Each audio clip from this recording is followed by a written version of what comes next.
Então, galera, quando a gente trata de ciências, biologia, não pode faltar o tema células.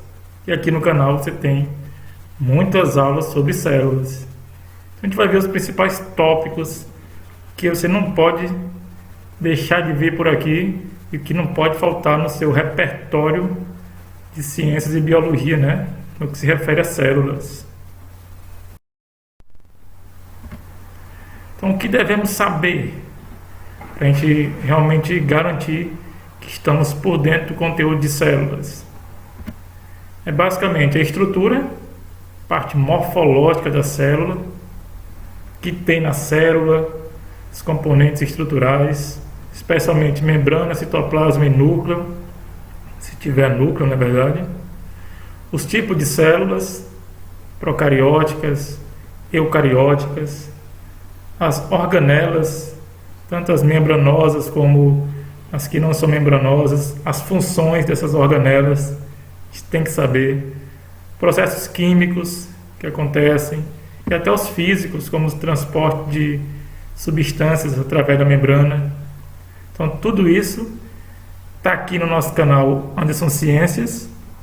Você confere tudo aqui no nosso canal. E isso tudo é informação que é necessária para você realmente se dar bem nas provas, concursos, Enem da vida e na escola, que não pode faltar, né? Então aqui a gente vai compartilhar com os amigos, né? Grupos de família, colegas seus que estejam nesse ritmo aí de estudos, que vai dar tudo certo. Então, tudo sobre células, você vai ver nessas videoaulas, claro que separado, né? Muita coisa junta fica complicado. Então nós temos um tópicozinho desse aqui em cada videoaula. Então, vamos lá, galera.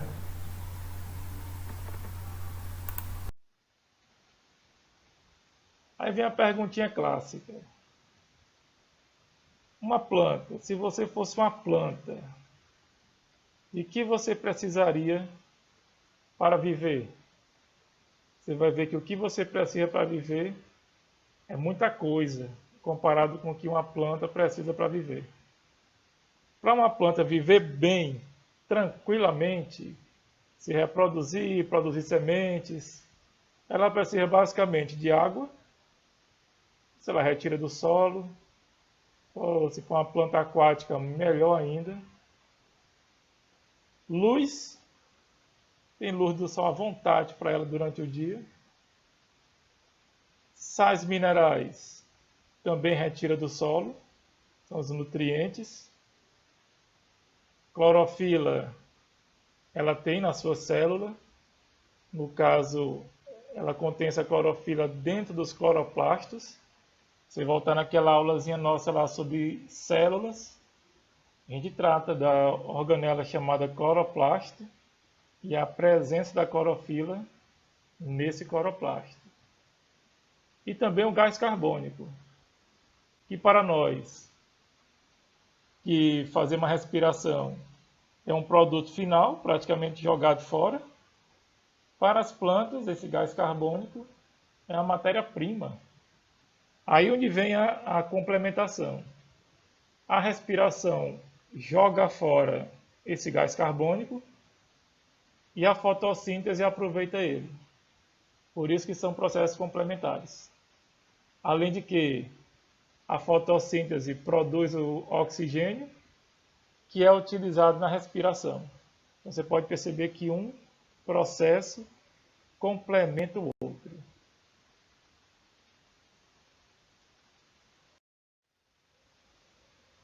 Mas vamos ver o que é fotossíntese. Primeiro, tem duas palavras aqui. Foto, que significa luz, o fóton. E síntese, o próprio nome já diz, síntese é produzir alguma coisa, né? Sintetizar. Então seria síntese. Professor, mas síntese de quê? De moléculas orgânicas, especialmente carboidratos, açúcares. Professor, mas qual é a matéria-prima para isso? É basicamente o gás carbônico, CO2. O carbono do gás carbônico é o carbono utilizado para produzir a glicose, por exemplo. Então você vê a cana-de-açúcar, aquela grande quantidade de açúcar ali. Aquele açúcar é produzido a partir do gás carbônico que a planta retira do ar e é transformado no processo de fotossíntese em açúcar, glicose. Mas além do gás carbônico, ela precisa de água. Isso ela vai retirar do solo através das raízes. E a presença da luz, que está ali a luz disponível pelo sol à vontade para a planta. Então, o conceito de fotossíntese é a produção de moléculas orgânicas, tendo como matéria-prima gás carbônico, água e a presença da luz do sol. Outro conceito é a transformação. Esse aqui é o mais interessante. Transformação de energia. Professor, transformação de energia, você teve uma aula sobre transformação de energia. Tem lá no nosso canal, Anderson Ciências, está lá a aulazinha sobre transformação de energia. A fotossíntese é uma transformação da energia luminosa, como a gente deu o exemplo ali da luz do sol, em energia química, que é o tal do ATP. Professor, mas eu não sei o que é ATP. Você vai voltar, quando terminar essa aula, né?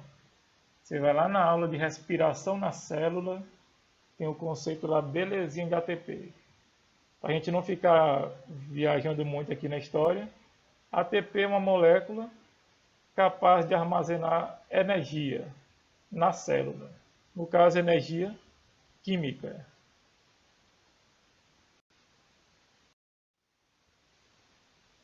E a clorofila? Qual o papel da clorofila? Pode dizer que se não fosse ela, as plantas não conseguiriam aproveitar a luz do sol, a energia solar. A clorofila ela consegue captar ou capturar a energia proveniente da luz do sol, a energia luminosa. Então essa energia luminosa ela é captada pela clorofila. Claro que existem plantas que utilizam também a xantofila, o caroteno. Essa clorofila é o pigmento de cor verde, que é o que dá a cor verde às folhas. Essa energia ela vai ser utilizada para combinar a água com o gás carbônico. Aí você fala, professor, o que a gente produz a partir da água com gás carbônico? A gente vai produzir a glicose. Ah, professor, o exemplo lá da cana-de-açúcar, né? Exatamente, glicose. E também será produzido o oxigênio, que é um dos principais produtos da fotossíntese. Se não fosse o oxigênio, praticamente não existiria vida aeróbica na Terra.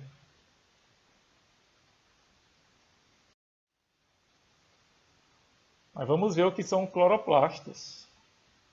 Primeiro, cloroplastos são organelas. Aí você fala, professor, eu tenho essa organela, né? Não. Animais não possuem essa organela, cloroplasto. São organelas membranosas, são envolvidas por membrana. No caso, a membrana do cloroplasto, a gente chama de envelope, porque é duplo. É uma membrana dupla. Não confunda membrana dupla com bicamada, viu? É que ela tem duas membranas, uma externa e uma interna. Envolvido por essa membrana, nós temos uma matriz, basicamente líquido. Por isso se chama de matriz fluida. Essa matriz é chamada estroma. Nomezinho feio, né? Não é muito utilizado no nosso dia a dia. A gente vai ver, já no próximo slide aqui, a ilustração, você vai ver que esse estroma é como se fosse a matriz fluida, como se fosse um plasma dentro do cloroplasto. nós iremos encontrar pequenos discos achatados, que são chamados tilacoides. Mais um nomezinho novo aí para o nosso vocabulário, né? Tilacoides. Esses tilacoides, eles ficam empilhados, discos achatados, um em cima do outro, empilhados. Esses tilacoidezinhos empilhados recebem o nome de grânum. Grânum. Lembre de grana, né? Grana é o plural de grânum. E o conjunto desses grânulos, eles se comunicam, que a gente chama de grana, eles se comunicam através de lamelas. Como se fossem conexões entre um grano e outro.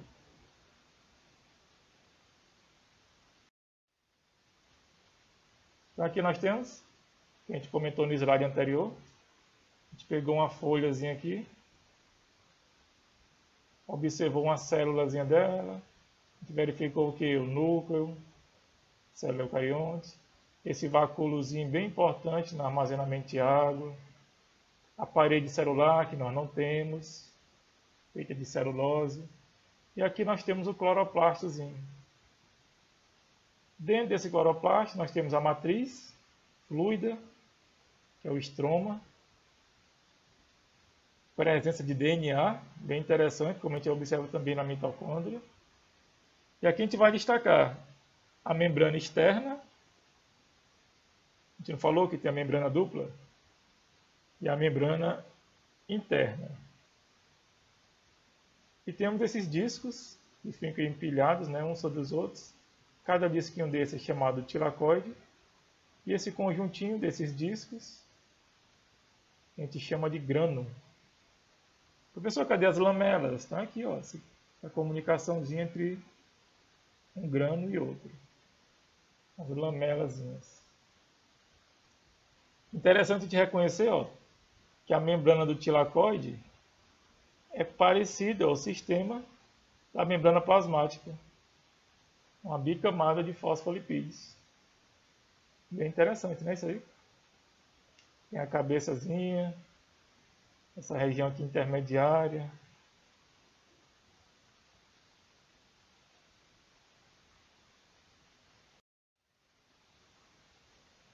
A gente destaca muito essa equação geral da fotossíntese. É bom a gente memorizar ela, fica bem mais fácil de entender o conteúdo.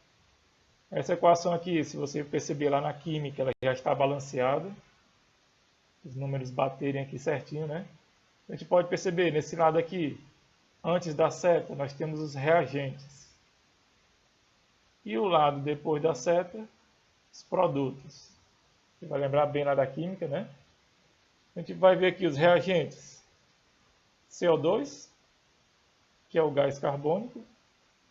Matéria-prima básica para a glicose, ó, tá aqui o carbonozinho da glicose. C6H12O6.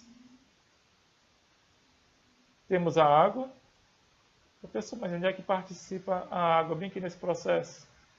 A água é fundamental, que a quebra dessa molécula de água vai ser a base para a liberação do oxigênio, O2. A gente chama isso de fotólise da água. Também tem a água aqui no produto, né?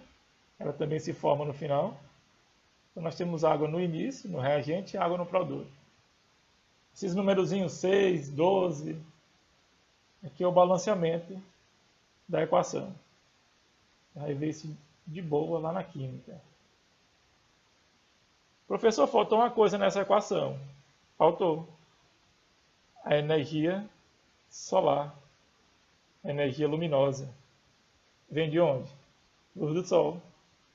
Então, essa luz do Sol é que vai estimular esse processo na presença de luz, e nós teremos aí a produção do oxigênio,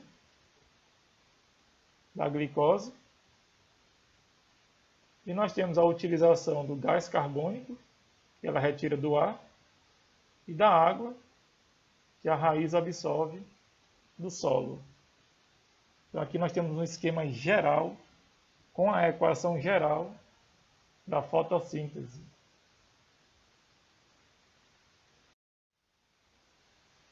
Etapas. Muitos alunos reclamam das etapas da fotossíntese, mas elas são bem mais simples se a gente for comparar com as etapas da respiração. Nós temos na fotossíntese etapa que ocorre no claro, que é basicamente durante o dia, a menos que se forneça uma energia, uma fonte de luz artificial, como lâmpadas. A fonte básica de luz é o Sol.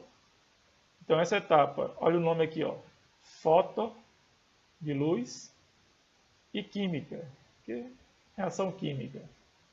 Por que fotoquímica? Porque ela é na presença de luz. Se tem luz, então é a reação de claro, então é presença de luz, foto de luz e química, que é um processo químico. Que processos são esses? A fotólise da água, olha aí a presença da água, e a fotofosforilação. Se você assistiu aquela aula sobre respiração na célula, você vai ver que lá também tem um processo de fosforilação.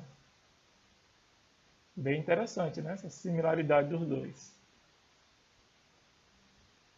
E no período de escuro, claro que se é escuro é na falta de luz, né? Na ausência de luz, vai acontecer somente a etapa química. Ah, professor, então o que muda de fotoquímica para química é que na fotoquímica tem um foto que é luz. Então ocorre com luz. E na química tirou o foto, ficou só química, então é na ausência de luz. Você memorizou bem a diferença, né? A gente vai trabalhar basicamente agora fotólise da água e essa fotofosforilação. Perceba que nos dois tem a palavra foto, justamente para você não esquecer que é na presença de luz.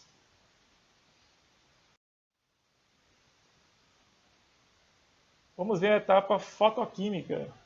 Primeira, fotólise da água. Esse nome fotólise você vai lembrar logo. Se você lembra da nossa aulazinha sobre lisossomos lá em células, você vai ver que a palavra lise significa quebra ou destruição. A palavra foto, você vive muito hoje, né? Que é na presença de luz. Mas lise da água. O que seria lise da água? É quebrar a água? Exatamente. É quebrar a molécula de água, separar os hidrogênios do oxigênio, e aí a gente vai ter a liberação do oxigênio. Aí você fala, professor, quer dizer que o oxigênio é liberado bem aqui, na fotólise da água, na etapa de claro, fotoquímica? Exatamente. Relembrando aqui, ó, lá do assuntinho de respiração, também teremos o NAD. Aqui são dois, mas a gente vai designar como NADPH2. Esse P de fósforo, né? H2 é porque ele é um aceptor também de hidrogênio, e ele vai transportar esse hidrogênio e ele vai encontrar, também como na respiração, um aceptor final, que seria o oxigênio, que vai se ligar e formar aquela águazinha que a gente viu lá no produto da equação geral da fotossíntese. No futuro, esse NADPH2 vai dar origem a ATP, que vai ser a energia usada na etapa química. A fotoquímica é basicamente de produção de energia. A utilização vai ser na química.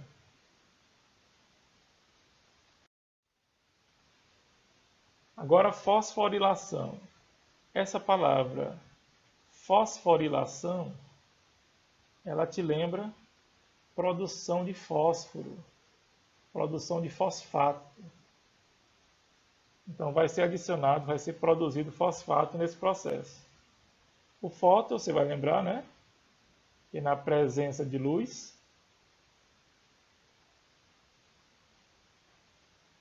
Aí você vai pensar, onde acontece isso? Vamos dizer agora. lá nos tilacóides, ó, aqueles disquinhos achatados que ficam empilhados uns sobre os outros, né? É lá onde acontece a adição de fosfato. É lá onde acontece a produção de ATP. Olha o P, ó. Esse P é de fosfato. Ah, professor, mas fosfato é com F, como é que P? É porque antigamente a letra F se utilizava pH. E o tal do NADPH2, aceptozinho de hidrogênio.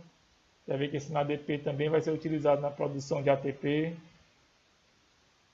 E também ocorre transporte de elétrons. Esses processos aqui, ó, como eles são bem semelhantes à respiração, também vai acontecer transporte de elétrons, transporte dos íons H+. Então, se você entendeu bem lá na respiração, isso aqui você tira de letra na fotossíntese.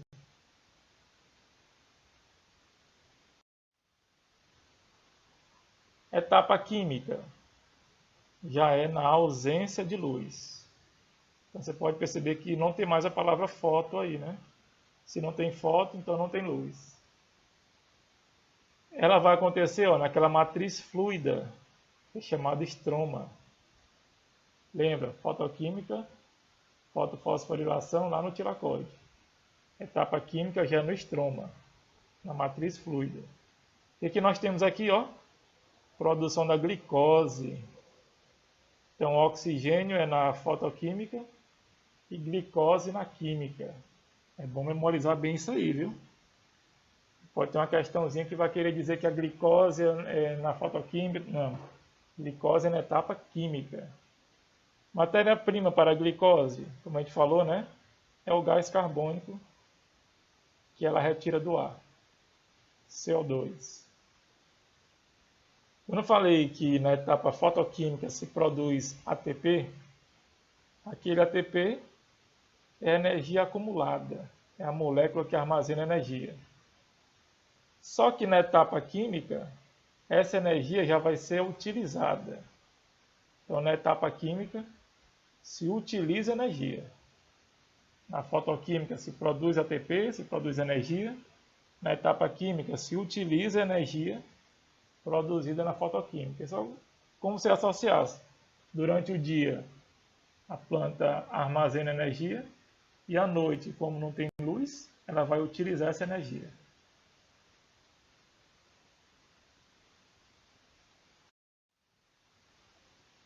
Nós temos aqui um quadro geral, bem explicativo. Se você memorizar bem esse quadro, você entende esse processo todinho.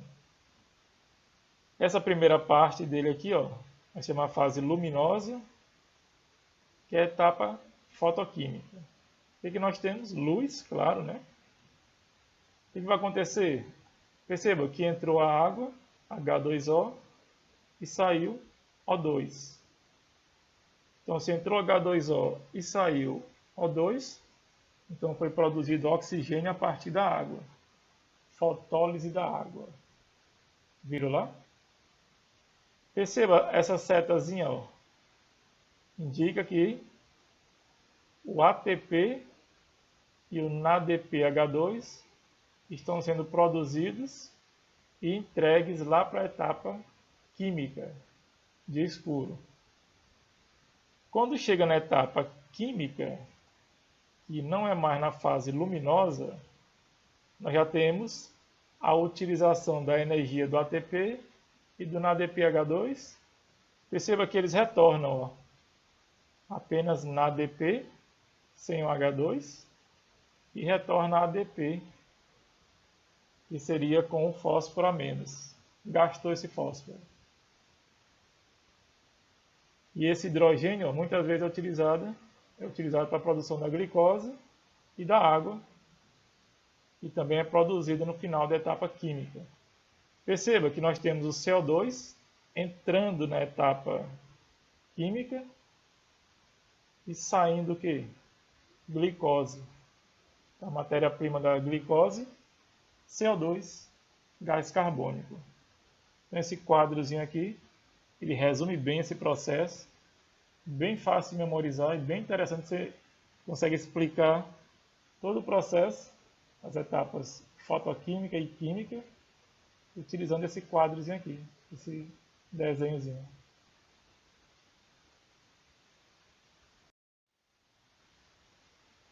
Aqui nós destacamos umas frases bem interessantes, que é bom a gente memorizar sempre, né? A energia luminosa do Sol é a fonte para a produção de alimentos. Pessoal, como assim? Pode perceber que os consumidores, no caso os primários, eles utilizam produtores como alimento. Esses produtores geralmente são plantas e fazem fotossíntese. E essa energia é que vai ser utilizada nas cadeias alimentares, lá pelos consumidores secundários, terciários e por aí vai. Então você pode perceber que os produtores, os seres que realizam fotossíntese, são as bases das cadeias alimentares. Você vai ver bem isso aqui no conteúdo de ecologia. Outra coisa interessante, o oxigênio. O oxigênio ele é dado de presente para nós pelas plantas que realizam fotossíntese. Então, a gente deveria agradecer o ar que a gente respira às plantas, a fotossíntese, e não querer derrubar, destruir as pobres das plantinhas. Uma planta que fique permanentemente no escuro, isso aí seria uma malvadeza, né? Acaba morrendo.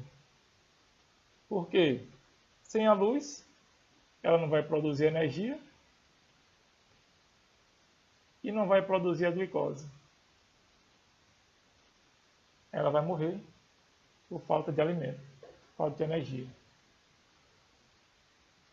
Quando uma planta tem um estoque de glicose, ela produz muita glicose, ela não vai jogar fora essa glicose não, pessoal. Ela não descarta ela. Ela armazena essa glicose, muitas vezes nas suas próprias raízes, especialmente na forma de amido. E esse material armazenado pode ser utilizado por ela mesma ou até mesmo por um animal, um consumidor, que vai se alimentar dessa planta. Uma coisa interessante, não são apenas as plantas que realizam fotossíntese, viu? As algas, se duvidar, as algas produzem até mais oxigênio do que as plantas. E as cianobactérias, que a gente viu lá naquela aulazinha sobre os 5 reinos. Cianobactérias são bactérias, são seres procariontes que possuem clorofila e conseguem fazer também a fotossíntese. Então a fotossíntese não é uma exclusividade das plantas.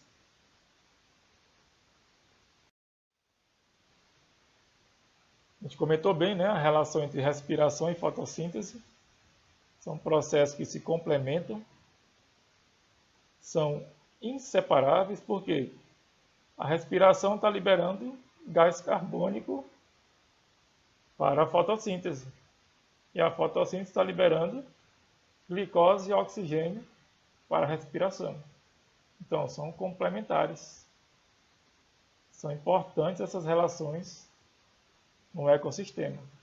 Por isso é necessário manter os vegetais nos ecossistemas. Então, galera, a gente vai agradecendo a atenção. Essa aula foi bem interessante, né? Qualquer coisa você pode repetir quantas vezes você puder para fixar bem o conteúdo. Pode trazer informações, colocar dúvidas aqui no comentário.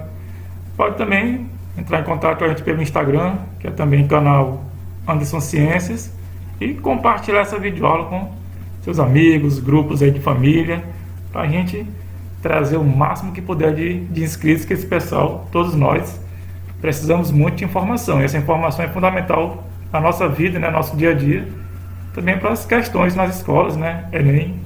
Então, galera, valeu!